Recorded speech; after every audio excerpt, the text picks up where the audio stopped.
A master glassblower and a farmer. It may sound like an unusual combination, but for one Wisconsin man, art and agriculture are his passions.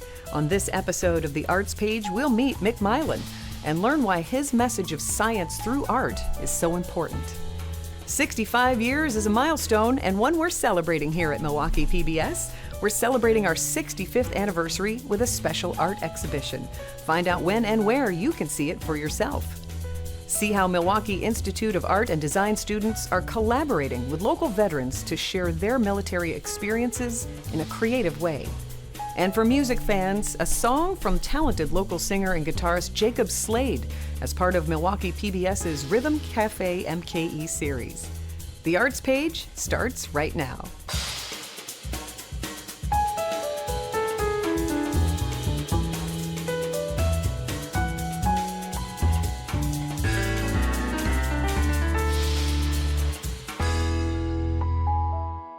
Welcome to the Arts Page. I'm Sandy Mex. Over 500 years ago, Native Americans introduced Europeans to corn. And since then, corn has been genetically modified for a variety of different uses beyond food. As a Wisconsin farmer, Mick Meilahn has seen this shift in agriculture firsthand. Along with being a farmer, Meilahn is also a master glass blower. He has a master's degree in glass and sculpture and is trained with legendary glass artists from all over the world. Meilahn's touring exhibition called Primordial Shift, Glass, Corn, and Genetic Modification deals with the implications of genetic modification of corn. Come visit his studio in central Wisconsin to learn more about his life as a glassblower and his thought-provoking message of scientific awareness.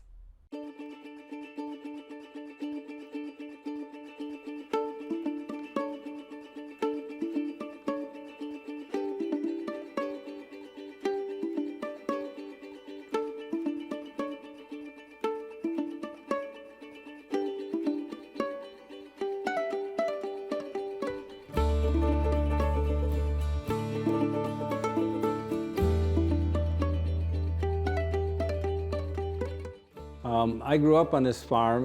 My dad's uncle, I believe, had the farm at one time.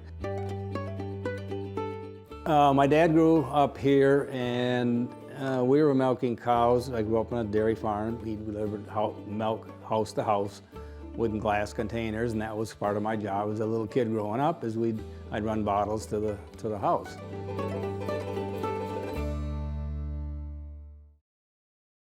But Dad wanted me to go to college. I'm the only one that went to college. And I happened upon the art studio. Of course, I took some art classes in high school, but as a fast track to a class through the art department. And they were throwing pots, and I thought, well, I can do that. I'm afraid to get dirty. And that's how I ran into the offered glass at that particular college in 1964. When I left college, there were several opportunities out there where I could have done this or that, including teaching at the college level. And at that time, I chose to come back to the farm specifically because I wanted to raise my family on a farm where I had the freedom to roam, so to speak. So I chose basically to come back to the farm and farm to make art.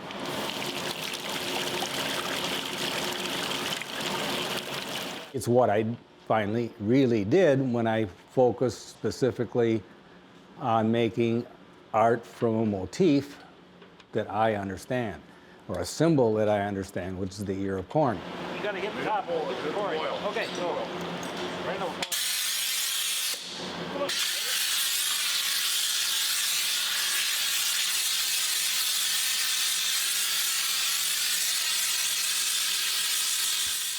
So the latter work that I started making now, I have a piece called Primordial Shift.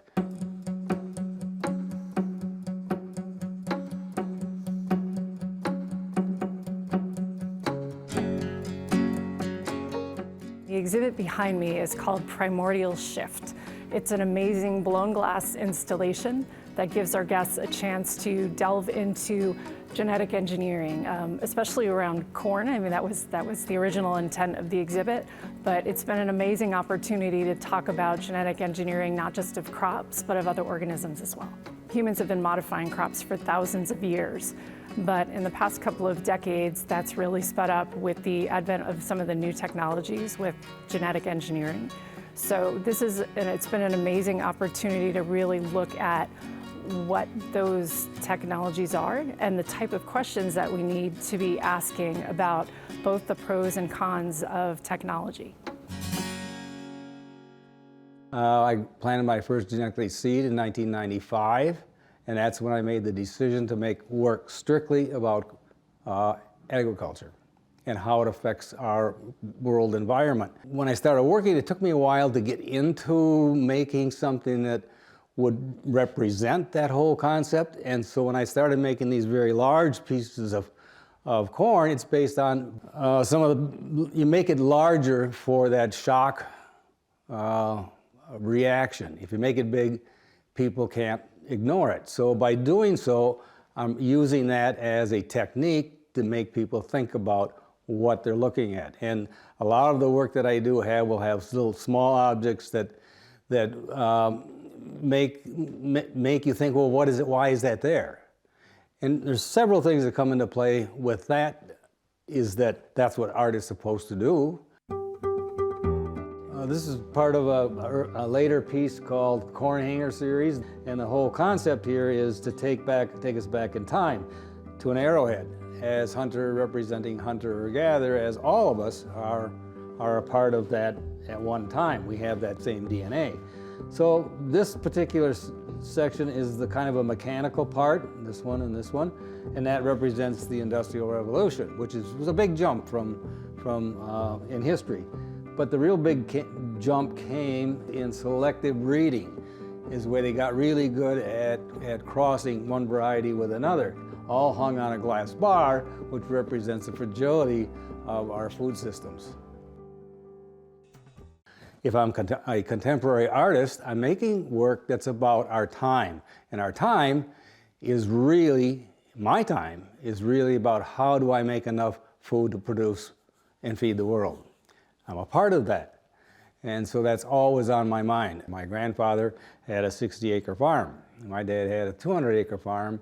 And when I started farming and just recently retired, we were running 2,000 acres. But 40 bushel is where it started, and when I retired, we are getting upwards of 300 bushel to the acre.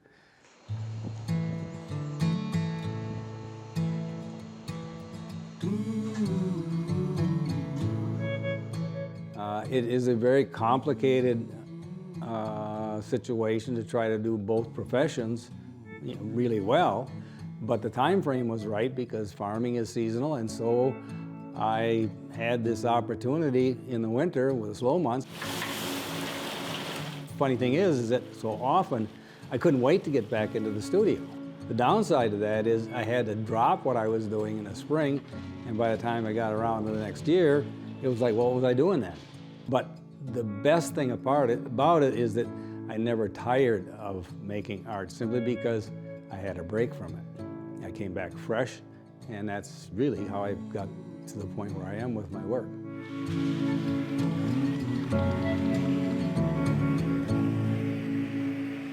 Okay, turn it up.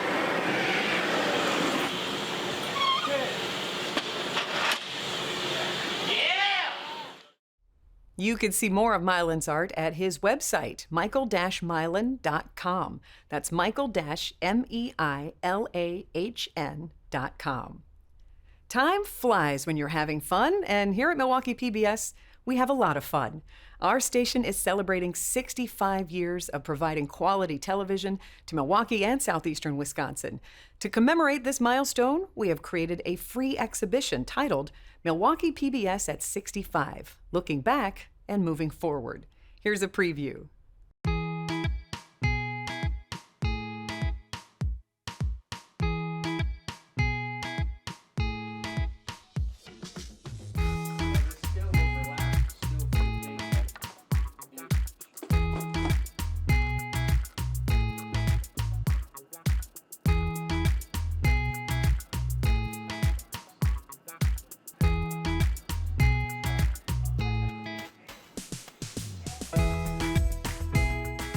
At Milwaukee PBS, we strive to serve our community with educational, inspirational, and enriching television. For over 6 decades, we have been an industry leader in content, community engagement, and technology. No, the year before. It's all thanks to viewers like you. To showcase our proud history, we have curated a special exhibit filled with cherished memorabilia from our past. This history is southeastern Wisconsin's history. Milwaukee PBS at 65, Looking Back and Moving Forward, is an interactive exhibit that looks at the history of the station.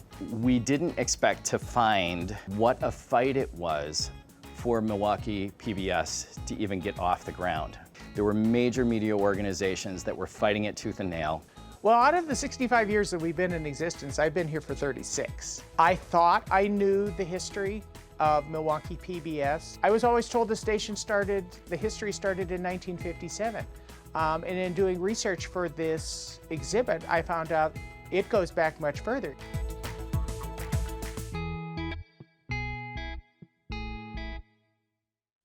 After months of hard work from everyone at the station, we proudly opened the exhibit on Friday, June 2nd, 2023. Good afternoon, everyone. It is so great that we can all be together this afternoon to inaugurate the exhibition, Milwaukee PBS at 65, Looking Back and Moving Forward. What you're about to see in the next room is an interactive history exhibit that gives you a look back over the past 65 years and shares a little glimpse of where TV is going in the future. In one of the videos you'll come across, Milwaukee Mayor Frank Zeidler indicates that the idea for educational TV came in the form of a letter from an FCC commissioner inviting him to apply for an educational TV license. The way the educational television station Channel 10 got started was through a letter which I received from Frida Hennock, who was then an appointee of the president on the Federal Communications Commission. I think I was one of the very few mayors in the country, I can't think of any others, who took action to reserve such a channel. Our next speaker is so much a part of our history, that he's actually in the exhibit. Please welcome Dan Breivik to give some remarks.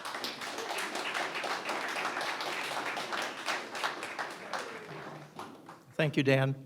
On October 28, 1957, at 4:30 p.m., General Manager Paul Taft was live on the air and introduced southeastern Wisconsin to Milwaukee's newest television station. We started with 3 hours, 5 days a week. From one station broadcasting 3 hours a day for only 5 days a week, to today, where we have 2 high-definition television stations, 4 additional digital television services, altogether providing up to 144 hours of available viewing every day, 24/7, 365. One thing that has remained constant over these decades is the involvement of our students, and that's the really strong connection. Students are part of station operations. And our students then have the real-world learning experience that have launched careers not only at Milwaukee PBS, but also television stations around Milwaukee and around the world. It's part of Channel 10 that viewers seldom see, but one of our missions is the training of students to work in broadcasting. Engineers, announcers, producers, directors, stage managers, and artists, all the dozens of skills that television demands. So I want to thank each person gathered here for their support of Milwaukee PBS and a strong future. I've always proudly supported Milwaukee PBS and the value it brings not only to our college, but to our community. Milwaukee PBS at 65, Looking Back, Moving Forward, is open 10 a.m. to 4 p.m., Monday through Friday at MATC's downtown campus.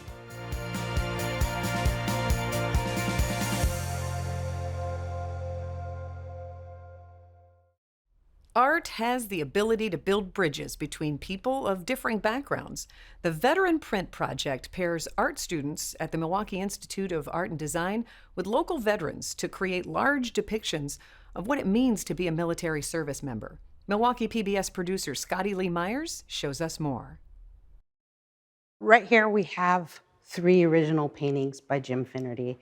He was a Vietnam veteran. Yvette Pino is always looking to showcase veteran stories. he became a painter long after his service. He's one of those artists that wasn't necessarily a painter before. His work became very abstract, and it's that abstract quality that really drew people's attention to his work. As the curator of art for the Wisconsin Veterans Museum, she was asked to install more than 100 works of art inside the newly renovated Old Main building, a national landmark that shelters veterans at risk of homelessness on the campus of the Milwaukee Soldiers' Home. One of the things I've always done in my practice as an artist and as a curator is I've presented artwork that tells the military experience, and it's always offered this bridge for people to have conversation because the imagery you're looking at gives you a safe space to tell stories that maybe aren't your own. Pino's own military story led her to serve in Iraq until 2008, when she moved back to the States and enrolled into art school at the University of Wisconsin-Madison, where she quickly noticed a disconnect. We didn't feel comfortable talking to our fellow classmates, and that was leading to isolation. So I was trying to find a way to bridge that gap and get us able to talk to one another. Also because the students and civilians didn't actually know how to talk to veterans. And that's what led Pino to start the Veteran Print Project. In its simplest terms, an artist meets a veteran, a conversation happens, and a print is made. The Veteran Print Project has partnered with schools across the country. Most recently, and I think one of our most successful collaborations has been with the Milwaukee Institute of Art and Design. Rena Yoon, the printmaking professor at MIAD, and I met several years ago, and since 2018, I've been working with her in a variety of different classes with her students to pair them up with veterans or veteran organizations, like the renovation of the Soldiers' Home. I think personally, I really felt lucky to have met Yvette. We teach art, we teach how to be creative, how to use their creative minds. But then in terms of like, how does my, art communicate? Who do I communicate? What is my art about? And what kind of like impact can my art have? I think VPP project really bridges not only just the veteran, but it's just really a way to bridge all these, multiple components. In 2021, the teachers decided to group MIAD students with local veterans organizations. While the entire art and community printmaking class toured Milwaukee Soldiers' Home, Grace Rands and Gray Higginbotham were actually assigned to create a giant print that reflected its story. Just learning about the veterans and their experience and how they can have this home for them is just so inspiring. So I never even knew it existed until this project. I really loved learning about the history of it, but I really loved this space. I thought it was a great place for veterans to live. In addition to researching the home's incredible history, the students met with Myron Webster, a Native American artist and Vietnam War veteran who told them about his art and the VA system. I didn't really know anything about veterans before this project, so just learning about Myron's perspective and how much they had to go through really was impactful for me. We really just thought of the things that stood out to us most about Myron, which was his presence, so we decided to depict his figure on the far right panel, and then also the geese at the top. We really wanted to showcase the history of the Veteran Soldiers' Home because that was, on top of getting paired with Myron, it was also about representing this veteran community. On the far left side, we have the past, and then to the far right side, we have the present. The woodcut of the print the students created now hangs for all to see in the basement of Old Main, a testament to the Veteran Print Project's ability to frame a fuller picture of what it means to be a veteran. I think a lot of times when we talk to service members, we have this preconceived notion of the stories they're going to tell. And if you offer yourself up to an open dialogue, you realize that there's so many more multifaceted things about a veteran than the stereotypical story of what a veteran is. Music fans, meet Wauwatosa singer-songwriter Jacob Slade. He grew to love music by jamming with his dad. As part of the new Milwaukee PBS Digital First Series, Rhythm Cafe MKE, here's Jacob Slade performing his song, However You May. You got speed. First song, is it However You May? Yes. Yep. So I leave a little drone on for this song, just like that. Yeah.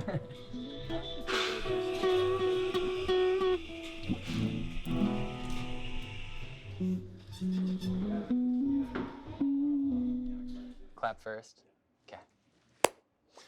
Hi, my name is Jacob Slade, and this is my song, However You May.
Consolidate remaining energy. Sometimes life is like a dream. I can barely walk out, no voice to scream. I'm hopeless in my advances.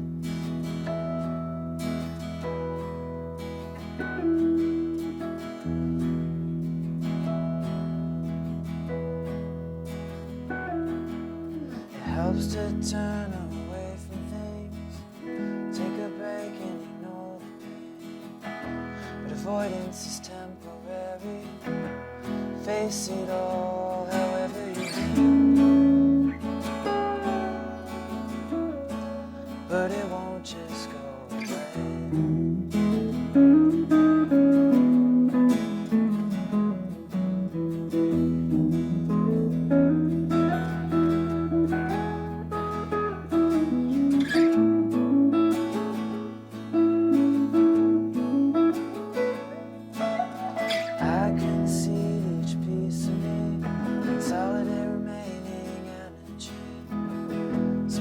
Life is like a dream. I can barely walk, I have no voice to scream.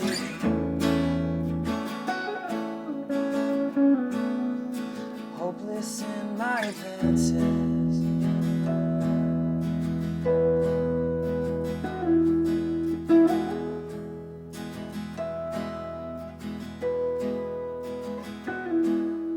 It helps to turn away from things, take a break and ignore the pain. But avoidance is temporary. Face it all, however you can. But it won't just go away.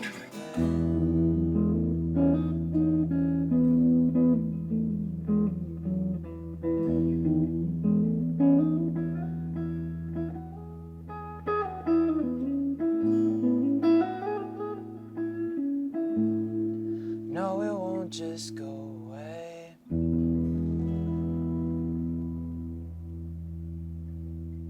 However you may. For me, at least thematically, is just sort of talking about facing the more difficult things in life and how it can often be easier to sort of partake in superficial stuff that kind of just shoves it down without actually facing it. I concede each piece of me, consolidate remaining energy. Sometimes life is like a dream. I can barely walk out with a voice to scream. The whole facing it however you may is sort of just, I guess a lot of the time it's me talking to myself. But avoidance is temporary. Face it all however it can. More so just like however you're able to do it, sort of get to the root of some of the things that are troubling you as opposed to just sort of pushing them down and forgetting about them. So I think overall it's just a song that's really talking about facing the difficult things and getting through it and moving on. No, it won't just go away. Thank you for watching The Arts Page. I'm Sandy Max, inviting you to please join us the first Thursday of every month for a half hour full of art on The Arts Page.